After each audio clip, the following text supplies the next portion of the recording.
Y de esta misma manera, bueno, continuamos nuestro estudio en Lucas. Así como comienza el año, también unas semanas antes habíamos comenzado con Lucas. Y si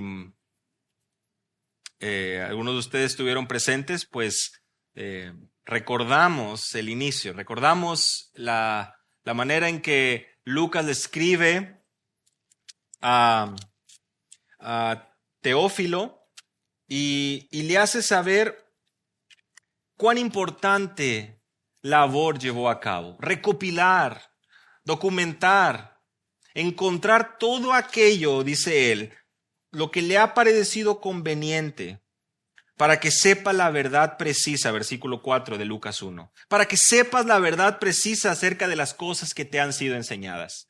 Ese es el testimonio que tenemos hoy delante de nosotros.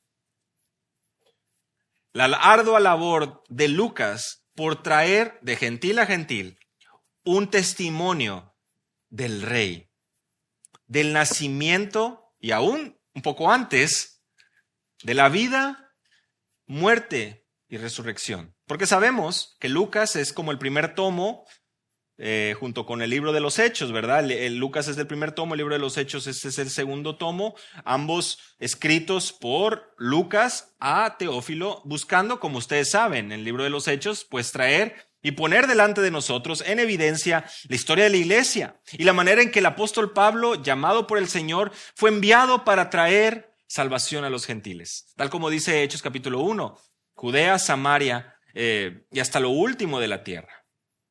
Jerusalén, Samaria, hasta lo último de la tierra. Me seréis testigos.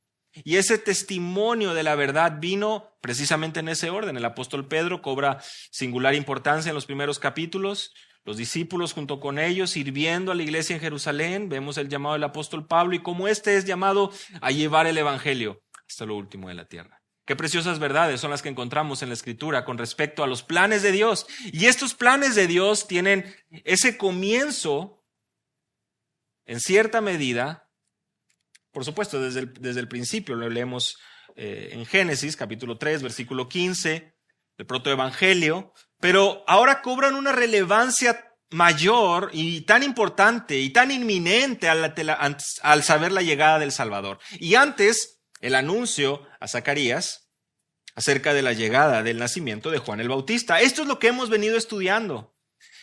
Y hoy llegamos al versículo 39. Hoy vamos a estar estudiando un pasaje que seguramente algunos ya lo han leído, escuchado, porque normalmente se le conoce como el Magnificat de María.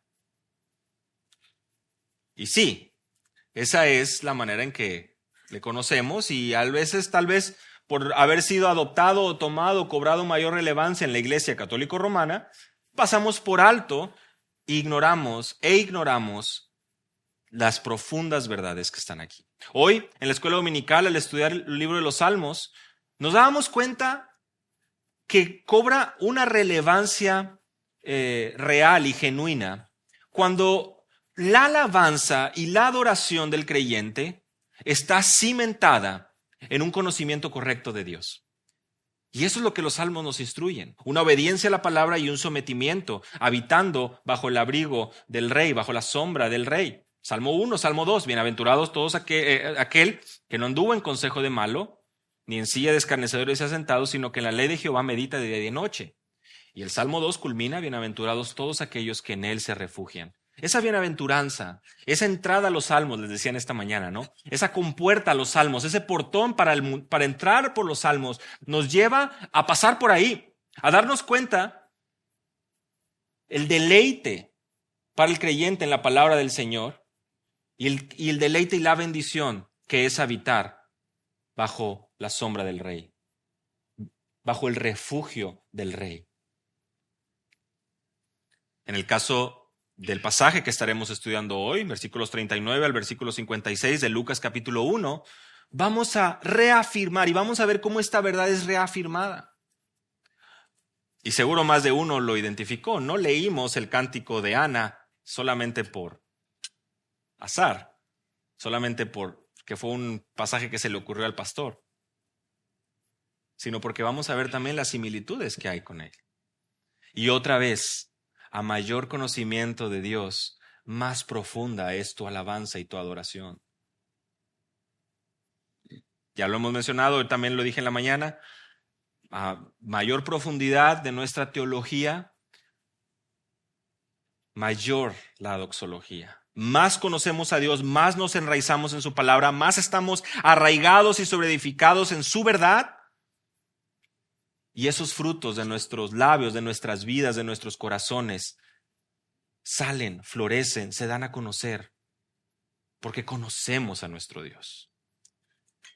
Así que en este pasaje vamos a encontrar dos testimonios que exaltan la misericordia y la fidelidad de Dios para su pueblo. Vamos a ver primero el testimonio de Elizabeth, del versículo 39 al versículo 45, y vamos a ver también, por supuesto, el testimonio de María, del versículo 46 al 56. Este pasaje lo hemos dividido entonces en dos testimonios que exaltan la misericordia y la fidelidad de Dios para su pueblo. El testimonio de Elizabeth, las palabras de Elizabeth y las palabras de María.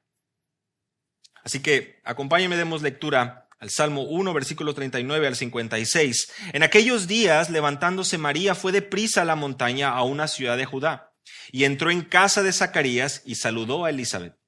Y aconteció que cuando oyó Elizabeth la salutación de María, la criatura saltó en su vientre, y Elizabeth fue llena del Espíritu Santo.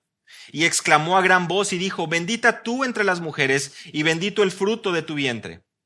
¿Por qué se me concede esto a mí, que la madre de mi Señor venga a mí? Porque tan pronto como llegó la voz de tu salutación a mis oídos, la criatura saltó de alegría en mi vientre. Y bienaventurada la que creyó, porque se cumplirá todo lo que le fue dicho de parte del Señor. Entonces María dijo: Engrandece mi alma al Señor, y mi espíritu se regocija en Dios mi Salvador, porque ha mirado la bajeza de su sierva. Pues he aquí desde ahora me dirán bienaventurada todas las generaciones, porque me ha hecho grandes cosas el poderoso, santo es su nombre. Y su misericordia es de generación en generación a los que le temen.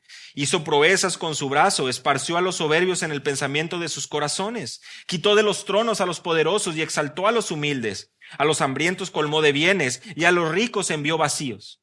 Socorrió a Israel su siervo, acordándose de la misericordia de la cual habló a nuestros padres, para con Abraham y su descendencia para siempre. Y se quedó María con ella como 3 meses, después se volvió a su casa. Señor, te agradecemos por tu palabra y rogamos, Padre, que nos concedas el prestar atención y que ésta pueda llegar en buena tierra en nuestros corazones y dar fruto para gloria de tu nombre. Concédeme, por favor, cuidado y sabiduría al exponer tu palabra. En el nombre de Jesús. Amén. Amén. En esos días, comienza el versículo 39, en aquellos días, María se levanta y va deprisa a la montaña y a una ciudad de Judá y entra en casa de Zacarías y ahí saluda a Elizabeth. Hace un par de semanas, si mal no recuerdo, yo les compartía cómo uno de los recursos que tenemos hoy, si han visto alguna de estas películas o leído alguno de estos libros, es cómo se presenta una escena de una familia por acá y cambia la escena y aparece otra familia, a lo mejor en otra ciudad, a lo mejor en otro momento, y conforme avanzan las historias se van entrelazando. Y al principio uno dice, hay un momento aquí muy cumbre y de repente pasamos a otro momento y la audiencia dice, ¿qué está pasando? Bueno, este recurso, eventualmente seguro más de ustedes se habrán dado cuenta que en algunas ocasiones al menos, no sabría decir si siempre, pero estas historias empiezan a entrelazarse. Y es lo que sucede aquí en Lucas. Si tú te das cuenta, se nos narra, bueno, primero la dedicatoria y la razón por la que Lucas está escribiendo, pero una vez que se presenta el anuncio del nacimiento de Juan el Bautista, se anuncia el nacimiento de Jesús y ahora como que los personajes ahora se encuentran. Porque como sabemos, bueno, hay cierto parentesco. Entonces Lucas da entrada a este encuentro y vemos aquí, continuando con la narrativa anterior, que conecta a los personajes. Viene María, dice la palabra del Señor, deprisa, apresuradamente. Para nosotros al leerlo decimos, pues como que vivían en la misma colonia a lo mejor, o en nuestros tiempos tomó el camión y pues en 1 hora ya estuvo allá. Hermanos, se estima que precisamente de Galilea, de Nazaret, donde estaba María, donde vivía María, hasta la región de las montañas, ahí en Judá, se estima que es un viaje de alrededor de 3 o 4 días, 180, 280 kilómetros de distancia. Eso fue lo que recorrió María para llegar ahí. Se levanta y va apresuradamente a entrar a encontrar a Elizabeth. Hay algo de dedicación, ¿no? Hay algo que movía su corazón a presentarse ahí. No es cualquier cosa, no fue levantar el teléfono nada más, ¿verdad? Y decirle, ¿qué tal? ¿Cómo estás? No. Saluda a Elizabeth, y eso lo tenemos muy claro ahí en el versículo 40. Ahora no sabemos qué es lo que incluía ese saludo, pero sí sabemos que era audible. Porque versículo 41, cuando oyó Elizabeth la salutación de María, la criatura saltó en su vientre y Elizabeth fue llena del Espíritu Santo. Bueno, eso como que empieza a tener esos... Si de por sí ya teníamos tintes bastante interesantes, toques, o vamos a decir así, despliegues divinos al presentarse el ángel Gabriel en estas situaciones. Ahora no es la excepción. Estamos ante la evidencia del poder de Dios y también de aquellos detalles que Lucas, guiado por el Espíritu Santo, nos presenta aquí. Oye Elizabeth la salutación de María y la criatura salta en su vientre. Y Elizabeth fue llena del Espíritu Santo. Es lo que nos dice el versículo 41. Y es interesante porque en el versículo 15 del capítulo 1 nos habla en las palabras del ángel Gabriel a Zacarías, le dice, él será grande delante del Señor, hablando de Juan el Bautista. No beberá ni vidro ni licor o sidra y será lleno del Espíritu Santo aún desde el vientre de su madre. Si bien es cierto, en ocasiones brincamos y lo leemos muy rápido, pero empecemos a darnos cuenta que se está empezando ya a cumplir aquello que estaba anunciado a mayor detalle, o vamos avanzando en todos los cumplimientos que se han ido dando. Fue anunciado el nacimiento de Juan y está precisamente ya en el vientre de Elizabeth, ya están avanzando los meses y ahora, como dice la Escritura, la criatura salta en su vientre y Elizabeth es llena del Espíritu Santo.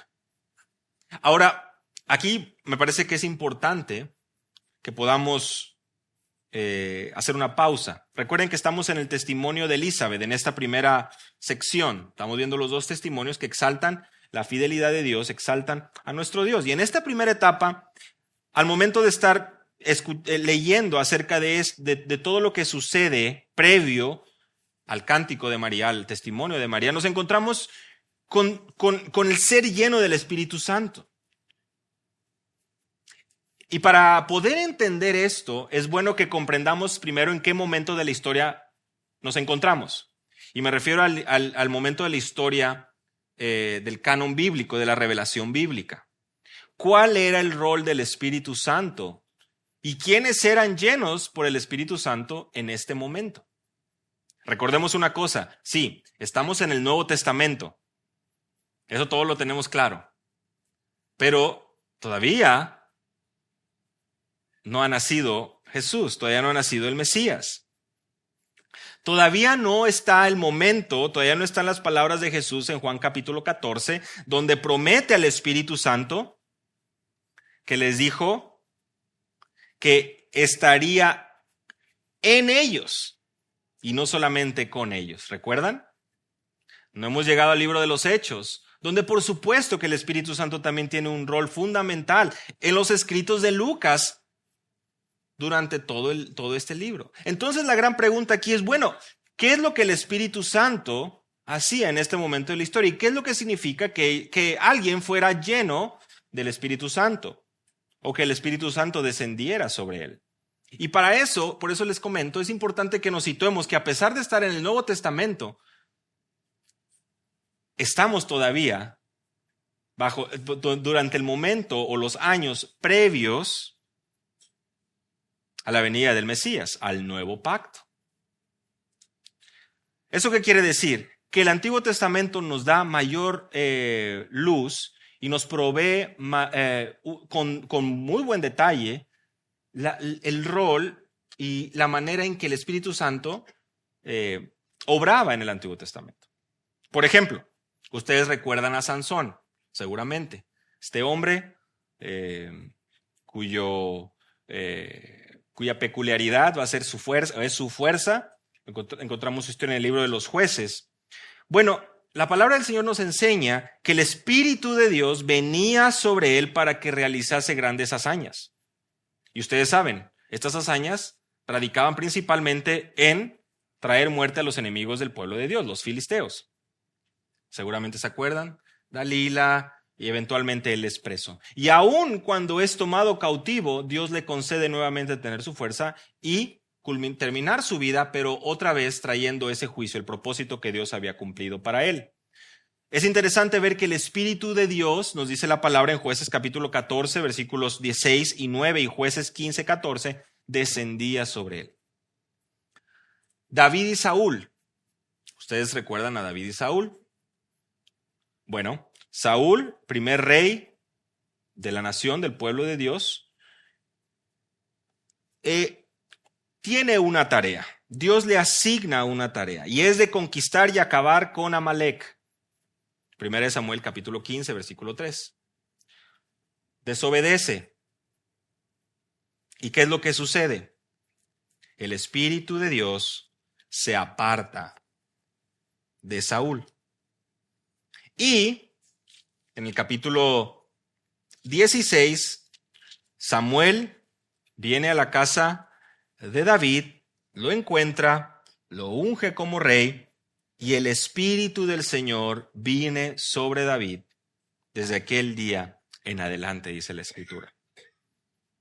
¿Esto qué quiere decir? Hasta aquí hemos hablado de Sansón, por ejemplo, donde el Espíritu viene y este hombre tiene esa fuerza para poder hacer todas estas hazañas. Lo que sucede con Samuel es que, y David, claramente vemos que Samuel desobedece, el Espíritu de Dios se aparta, viene, reposa, y no porque tuviera que estar en solamente un lugar, sino porque, como vemos, es el heredero, es el siguiente rey. Y para poder llevar a cabo ciertas tareas asignadas por Dios, se necesitaba de la asistencia, la fuerza, la guianza del Espíritu Santo. Por eso es que cuando llegamos al Salmo 51, ¿cuál es la oración de David? Reconoce su pecado y clama, no quites de mí tu espíritu. Y decimos, a ver, ¿por qué? Bueno, porque David había visto lo que había sucedido con ¿quién? Con Saúl. Cómo Dios lo había desechado a causa de su desobediencia, de anteponer el consejo de hombres y su propio corazón por encima del consejo divino.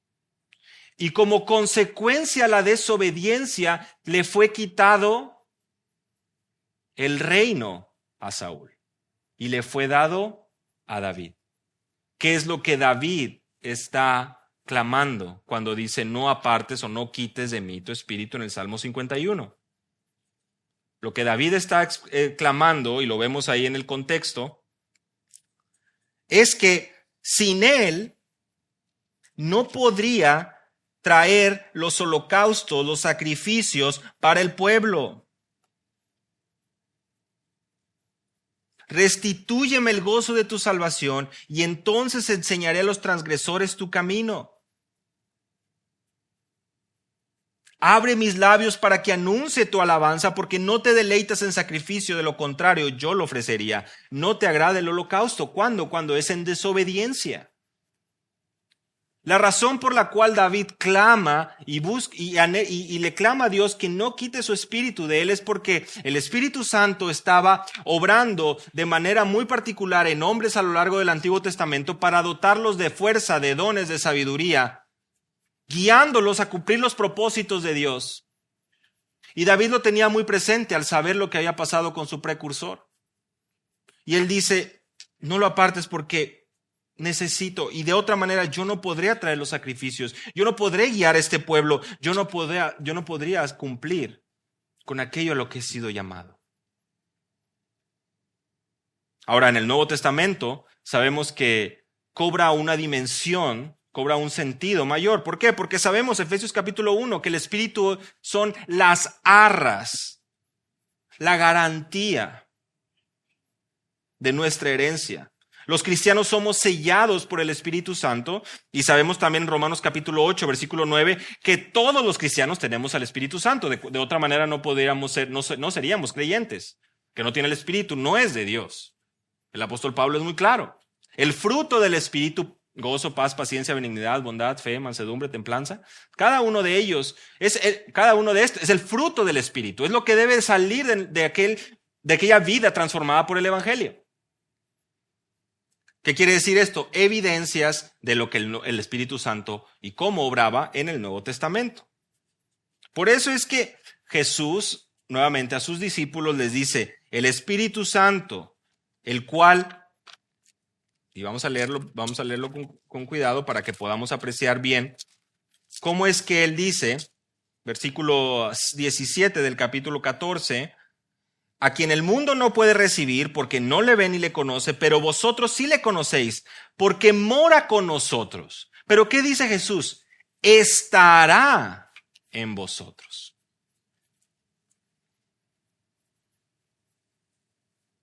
De manera que este breve pasaje a lo largo de las Escrituras con respecto al Espíritu Santo nos lleva a poder apreciar que el ministerio de Juan el Bautista, el cual es previo al ministerio de nuestro Señor Jesucristo, necesita, para poder fungir, para poder practicarlo, para poder hacerlo, ejercitarlo, ejercerlo, necesitaba del Espíritu Santo, así como hombres del Antiguo Testamento.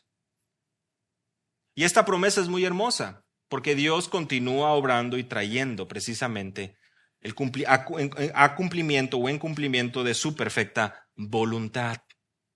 Juan el Bautista es lleno del Espíritu.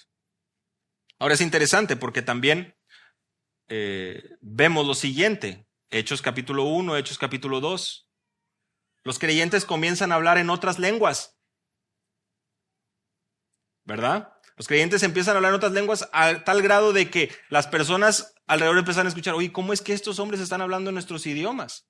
Habían sido bautizados con el Espíritu Santo. Y sabemos que esta evidencia no sucede en el ministerio de Juan. La Escritura no nos habla acerca de eso. Su labor era preparar el camino del Señor. Sabemos que las lenguas vienen para traer precisamente esa comunicación y esa puerta de el Evangelio va a todo el mundo. El Evangelio va hasta lo último de la tierra. Son hombres que no conocían estas lenguas y que empiezan a hablar en diferentes idiomas y a traer el testimonio de la verdad a todas las naciones.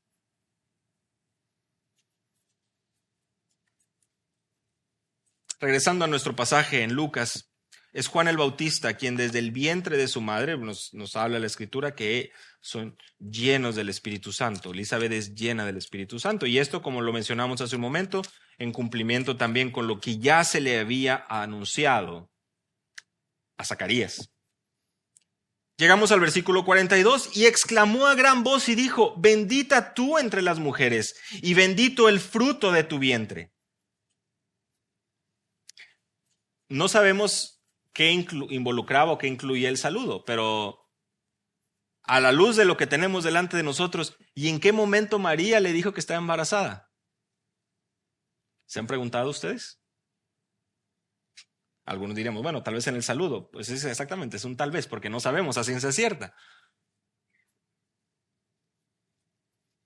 Lo que sí conocemos es que tanto Elizabeth como Zacarías, que es lo que nos marca el versículo 6 del capítulo 1, eran justos delante de Dios y se conducían intachablemente en todos los mandamientos y preceptos del Señor. ¿Qué quiere decir esto? Que ellos estaban atesorando la palabra. Zacarías fungiendo como uno de los sacerdotes, ¿verdad? Y entendiendo de que ese periodo de silencio que se había dado ya 400 años estaba llegando a su fin.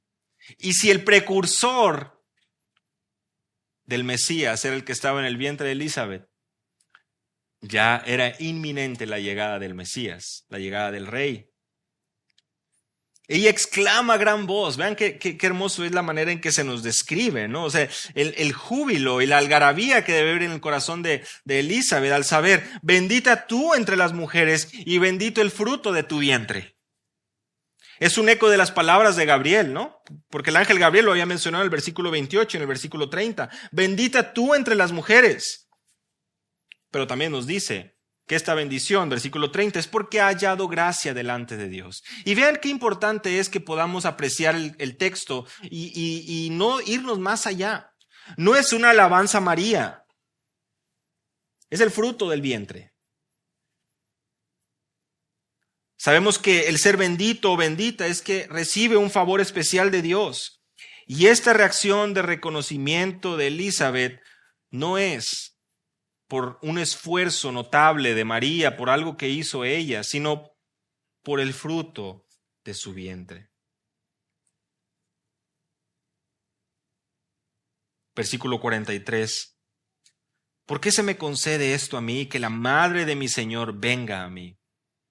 Ahora, aquí evidentemente ya tiene claro, al momento de decir fruto de su vientre, que por cierto es una expresión que en el Antiguo Testamento se utiliza mucho para hablar de los hijos, una expresión hebrea para poder referirse a la descendencia, que hay algo ahí especial, al grado de que Elizabeth dice, la madre de mi Señor, venga a mí. ¿Por qué se me concede esto? Ahora, María tiene ese reconocimiento, pero otra vez, porque por su vientre, por el fruto de su vientre, porque ella es madre y portadora, en este caso, de el bebé que lleva en su vientre, quien sabemos era esperado por muchos. La palabra en griego para Señor es kurios, que es una referencia y es la que se utiliza para describir a Jehová en la versión griega del Antiguo Testamento, en la Septuaginta. ¿Qué quiere decir esto? Que está hablando de Dios, se está refiriendo al Señor, que está trayendo delante de ella este regocijo y esta bendición, porque conoce que Dios, Jehová, Yahweh, está trayendo salvación a su pueblo. No es una visita cualquiera y Elizabeth lo sabe. Es interesante otra vez que el énfasis no está en María. Ahora, tampoco es completamente desechar a María, porque si lo entendemos bien, ella, a diferencia de Zacarías, ella creyó. Versículo 45, Elizabeth lo dice. Bienaventurada la que creyó. Versículo 44, porque tan pronto como llegó la voz de tu salutación a mis oídos, la criatura saltó de alegría en mi vientre. Eso es lo que experimentó Elizabeth, una expresión de alegría. El gozo y la alegría que ya se había anunciado también en el versículo 14 del capítulo 1. Tendrás gozo, tendrás alegría, le dijo el ángel Gabriel a Zacarías. Muchos se regocijarán por el nacimiento, refiriéndose al nacimiento de Juan.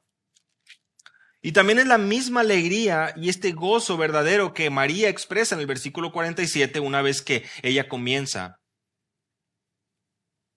a expresar su alabanza y su canto. Bienaventurada la que creyó, porque se cumplirá lo que le fue dicho de parte de Dios.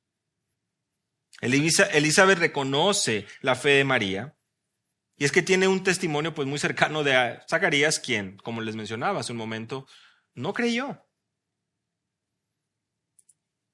Y la parte final de este versículo yo creo que nos habla y nos apunta a lo profundo de la teología, al conocimiento de Dios y su palabra por parte de Elizabeth, porque ella dice, ¿por qué se cumplirá lo que le fue dicho de parte del Señor?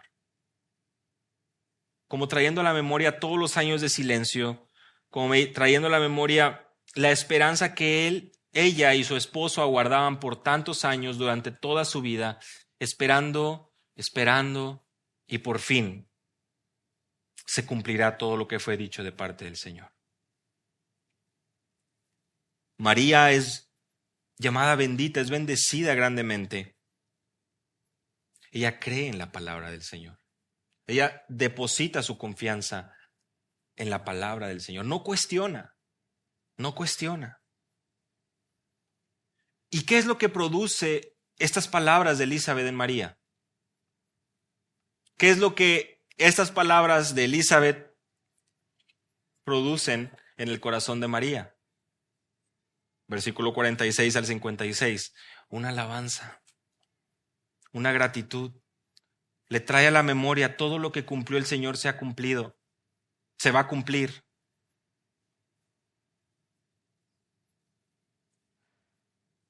Bendito el fruto de tu vientre. Y María, versículo 46, mi alma engrandece al Señor.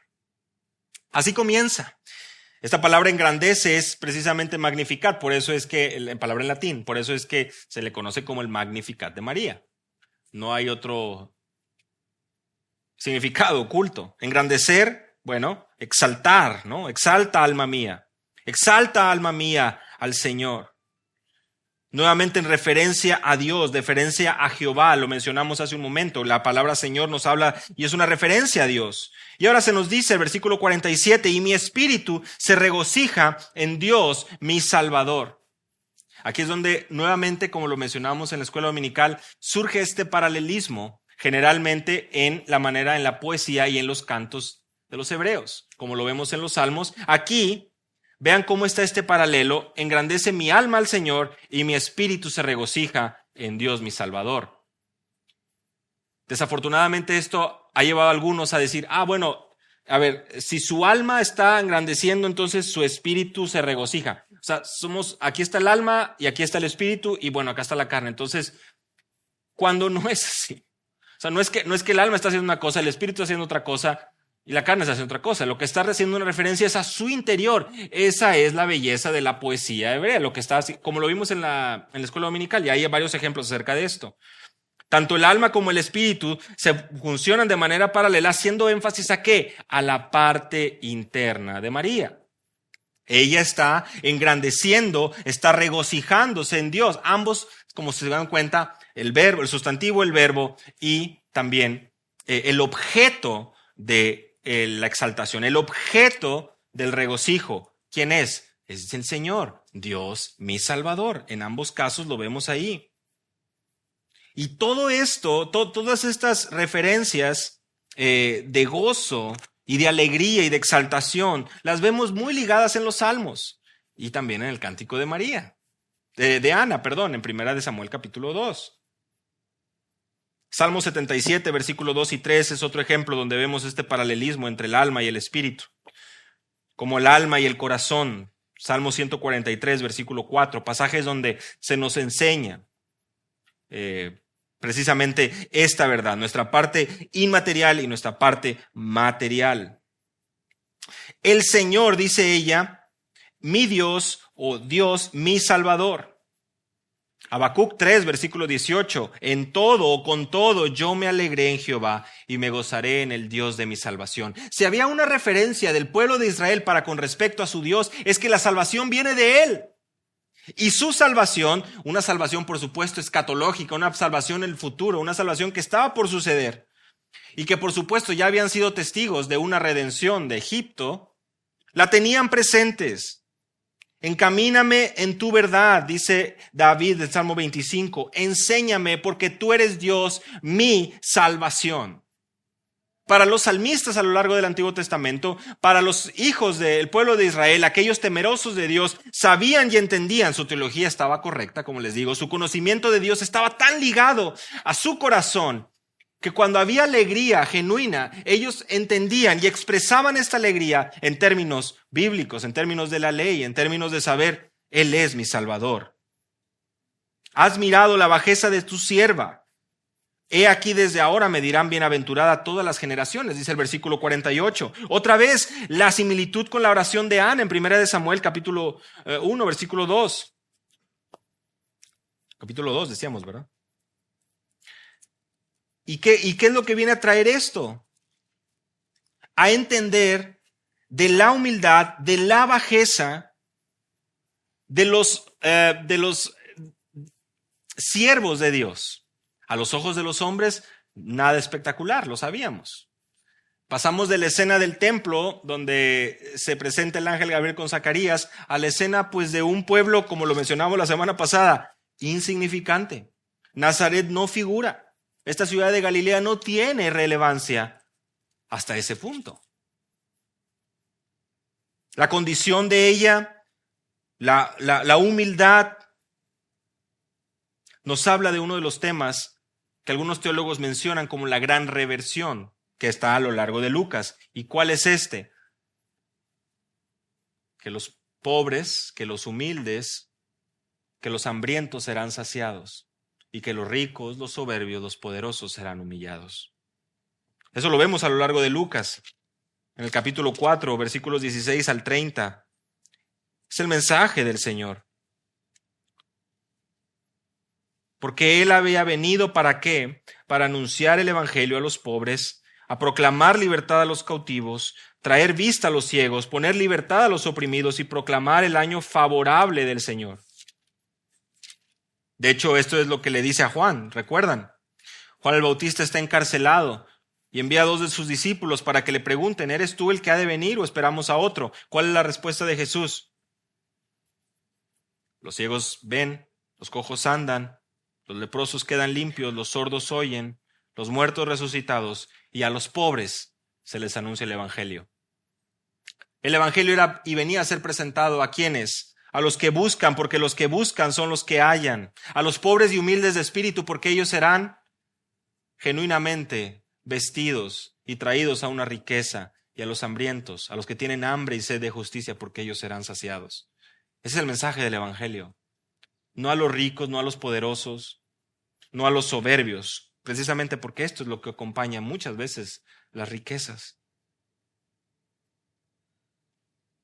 Es el Dios que se nos presenta a través de su palabra al venir Cristo, y María se identifica como sierva, como esclava, como que tiene un dueño, y es Dios.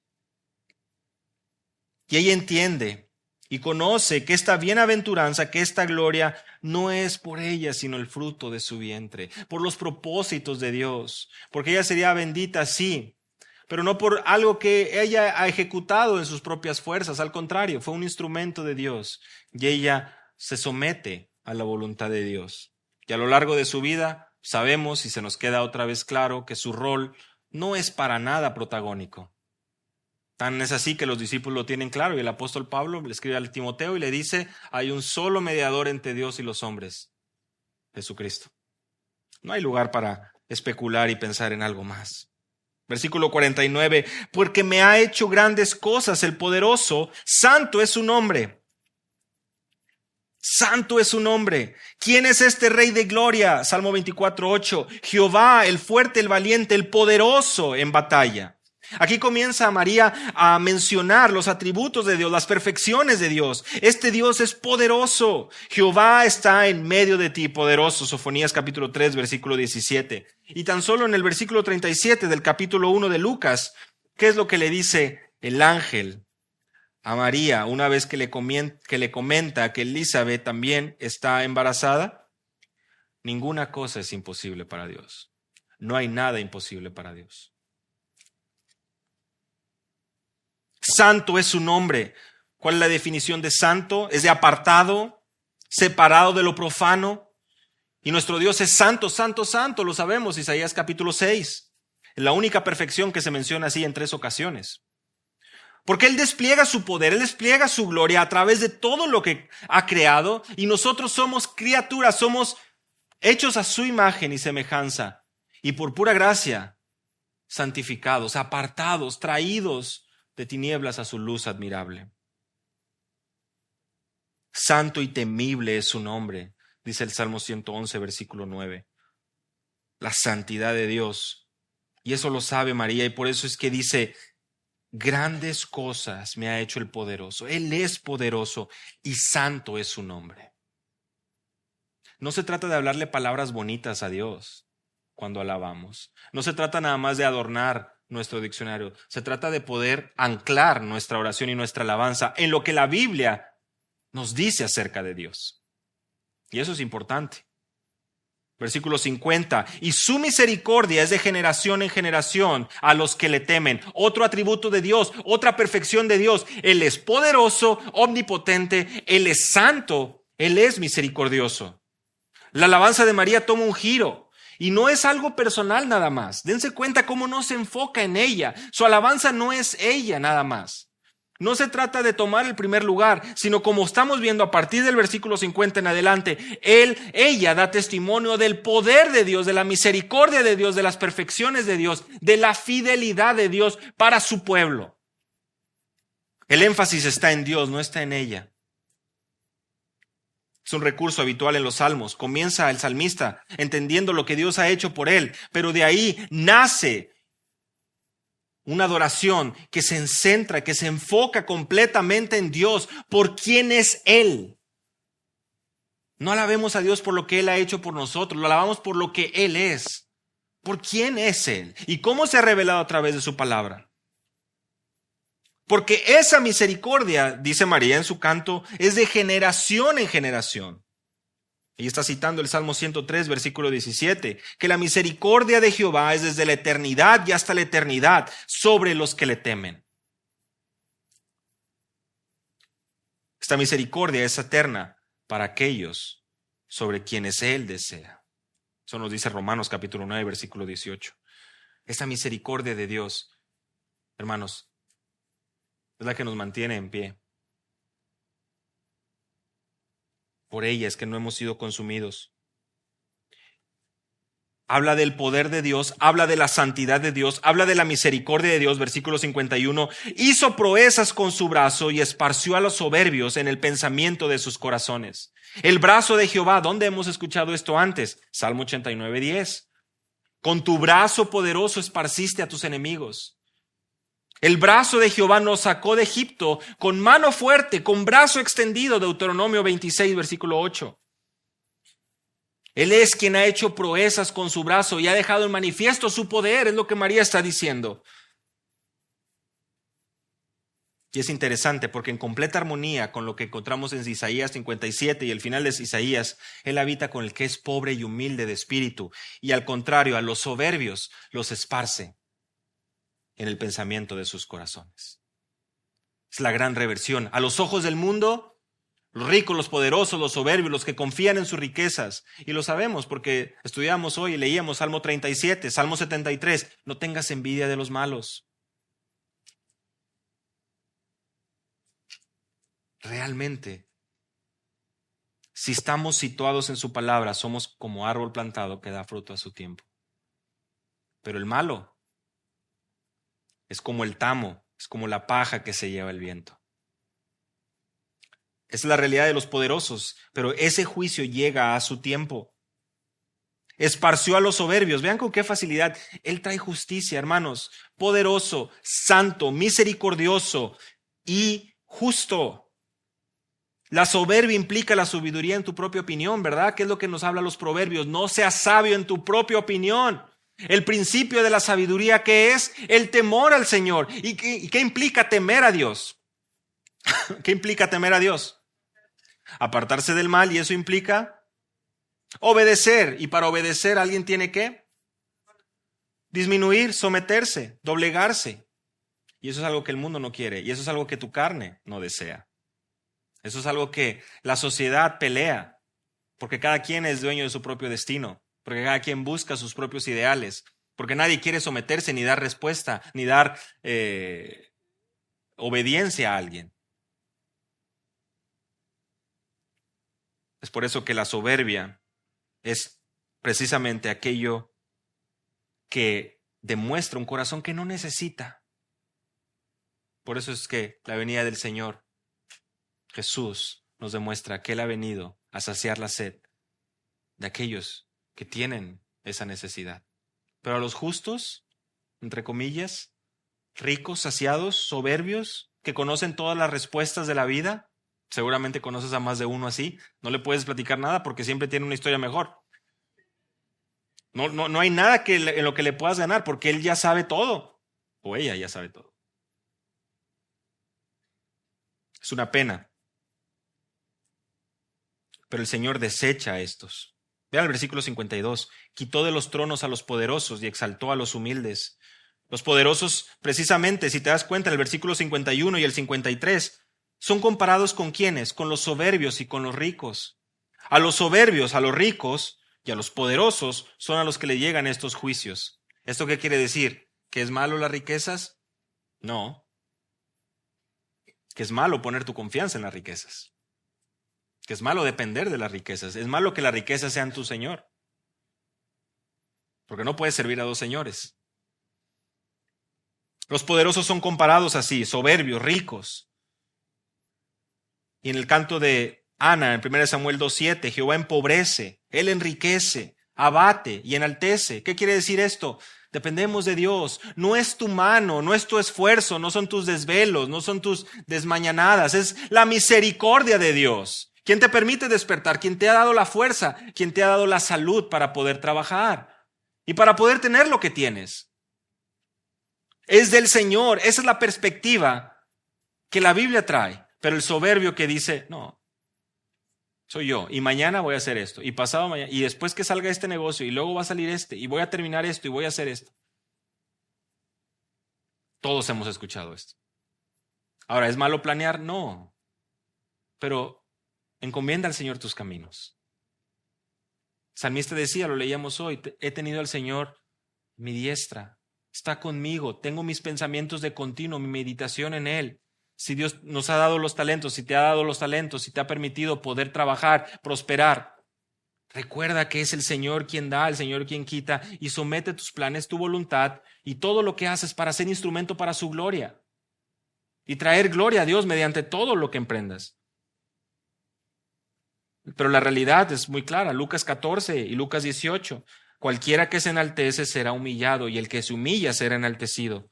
Lo repite Lucas con un énfasis especial. Lucas 14:11 y Lucas 18:14.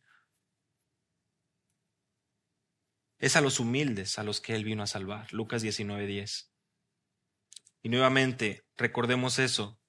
Los poderosos, aquellos que confían en su fuerza, que confían en sus talentos, que confían en su soberbia, en sus riquezas, son aquellos que serán llevados como la paja, como el tamo. Versículo 53. A los hambrientos los colmó de bienes y a los ricos los envió vacíos.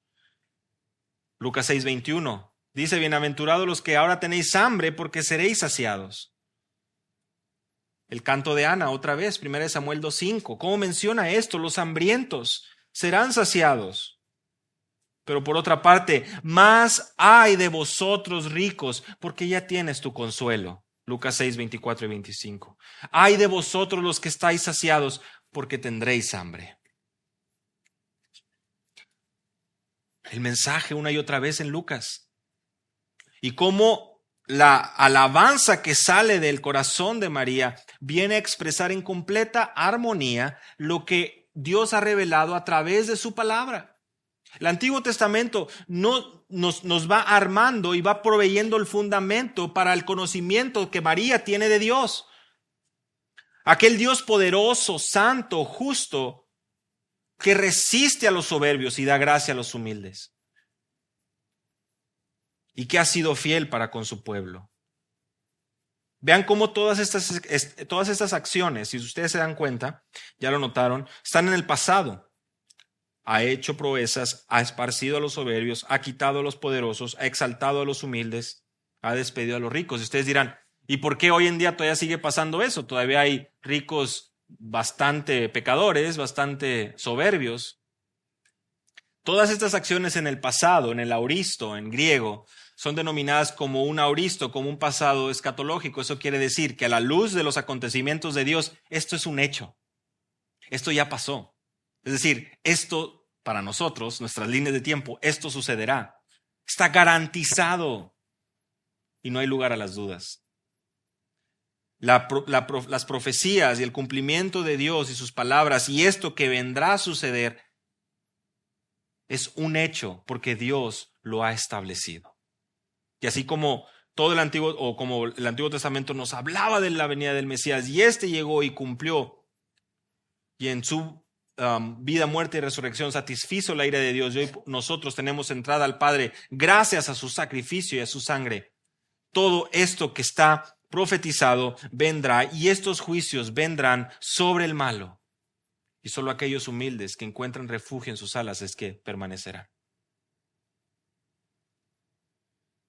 Versículo 54, socorrió a Israel su siervo, acordándose de la misericordia. ¿Puedes ver otra vez misericordia? En el Antiguo Testamento es una y otra vez esta palabra la que acompaña el comportamiento de Dios a su pueblo. Ese amor leal, ese amor fiel, ese amor que no se separa, ese amor que permanece ahí, a pesar de las incredulidades y de la infidelidad. ¿De quién? Del pueblo. ¿Cuántas veces falló el pueblo? ¿Cuántas veces dejaba y que en su corazón pudiera albergarse esa idolatría y esa falta de agradecimiento a Dios y esa soberbia? ¿Cuántas veces sucedió? Una y otra vez. Pero el amor leal de Dios, su misericordia, nunca se apartó de su pueblo. Isaías 41, 8 al 9. Tú, Israel, siervo mío, Jacob, por eso nos habla acerca de Israel, a quien yo escogí, mi siervo eres tú, no te deseché. Israel es llamado siervo de Dios en varias ocasiones, pero la fidelidad de Dios, que es por generaciones y que llega hasta los cielos, y su fidelidad que llega hasta las nubes, cuán preciosa es, Señor, tu fidelidad. Esa es la fidelidad de nuestro Dios. Para siempre es su misericordia. Los salmos nos lo recuerdan una y otra vez. Para siempre es su misericordia. Salmo 103, versículo 8, versículo 11, versículo 17. La misericordia de Dios para su pueblo es evidente. Está ahí. Compasivo y clemente es el Señor, lento para la ira y grande en misericordia. Salmo 103, versículo 8. Como está de lejos el oriente del occidente, así alejó de nosotros nuestras transgresiones. Como un padre se compadece de sus hijos, así se compadece Dios de los que le temen. Es el Dios que adoramos, el Dios que le ha placido revelarse a través de su palabra a nosotros hoy.